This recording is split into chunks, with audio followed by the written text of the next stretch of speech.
Hi friends, good morning. तर इथे मी जी रात्री कपडे धुतलेली होती ती एका साईडला केली. नंतर दूधवाला आला, मग दूध घेऊन आली. मग घर झाडून घेतलं.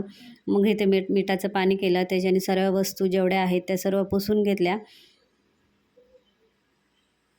नंतर लादीसुद्धा मी मिठाच्या पाण्यानेच आज धुवून घेतली. आज आहे अमावस्या. तर मग अमावस्याला घर स्वच्छ करायचं असतं तर ते मी करून घेतलं. मग मी अंघोळ करून घेतली. तर हे बोर्डंसुद्धा खूप खराब झालं होतं, तर ते मिठाच्या पाण्याने मी पुसलं तर एकदम स्वच्छ पांढरं शुभ्र निघालेलं आहे. मग अंघोळ केल्यानंतर देवघर साफ करून घेतलं. तर जेवण तर माझं बनवून झालेलं आहे. अंघोळ करून आल्या आल्या मी लगेच जेवण बनवलं.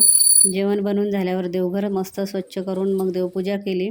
देवपूजा करून झाल्यानंतर हे मी माझ्या दारात गोकर्णीची जी वेल लावलेली आहे, तिला फुलं आलेली होती, ती घेऊन आली, ती देवाला वाहिली. मग 12:15 झाले होते. मग मुक्ताचा उतारा काढला. तर हे असा होता माझा आजचा व्हिडिओ. मग नैवेद्य दाखवला. बाय.